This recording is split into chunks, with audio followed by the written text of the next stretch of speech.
Amanya nze Muwada Nkunyingi mbaka wa Parliament ow'Ekyadondo East ate Minister ow'Ekisiikirize akwanaganya amawanga amalala.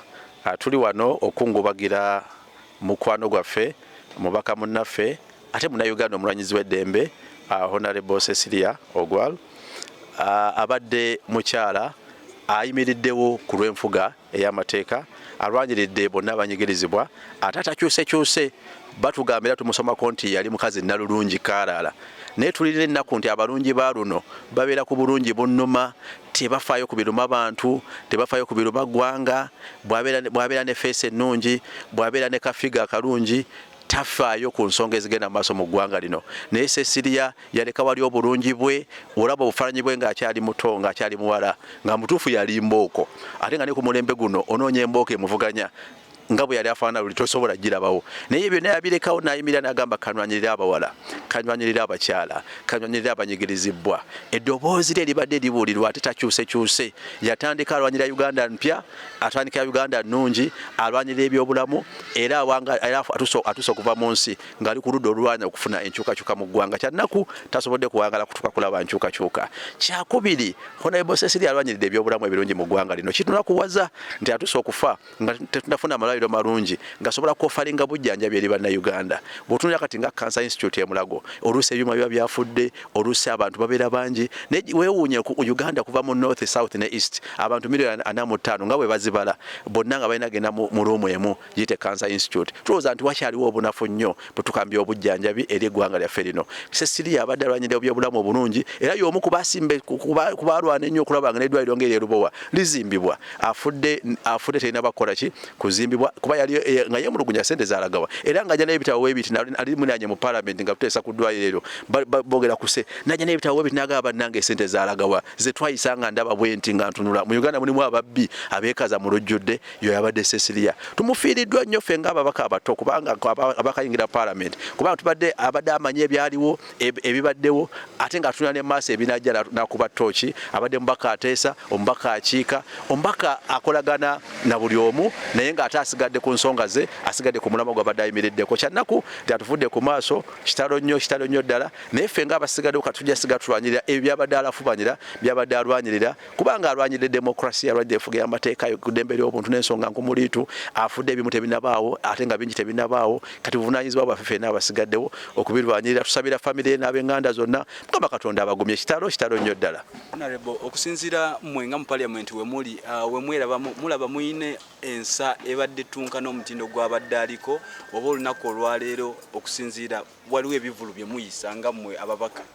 Omubaka akoledde mu Parliament ez'enjawulo kyobula abo b'omureetinga otunira Parliament ez'enjawulo zabaddemu ffe tuli mu Parliament kati eriko ubulawo ye akagendako halfway naye bw'otunira bye twamusomako okuva mu Parliament zonna zabaddemu akoze omulimu ogw'enkizo. Of course bingi bye tumusomyeko bingi bye tumuyigiddeko era bingi bye tusuubira naffe okutwala mu maaso ng'omukululo ku byabadde ayimiriddeko tukakasa nti akozeeko kyakoze obulamu Katonda bwamugabidde naye naffe tufunye essomo oba oliawo okwongeramu amaanyi okwongera omuzinzi mwebyo tuyimiriddeko ne betulwanyirako naye awangadde obulamu bwe bwonna ng'alwanyirira abanyigirizibwa ekyo kyakuyiga gye tuli ffenna.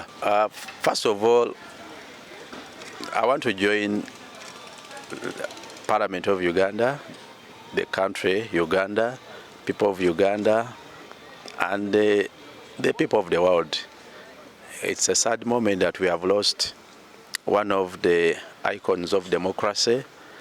She has stood for the values of the common people. We are told and we read that at one stage she was a beauty queen. But in our era, celebrities and beauty queens think of only parties.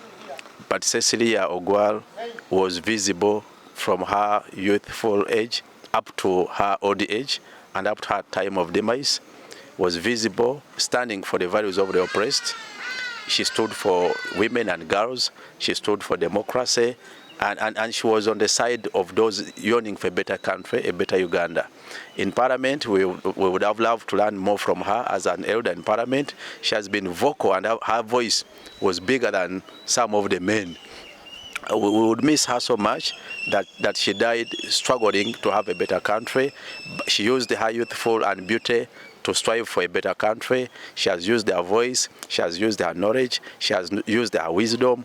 It's a sad moment that we lose a person of wisdom, but it's also a lesson that for all of us and for all the young people, whether youth, whether beautiful, not only focusing on beauty, but also focusing on what best you can serve humanity, what's the best of you can employ to serve our country called Uganda and for the betterment of our country. It's also sad that we have lost her in a foreign country.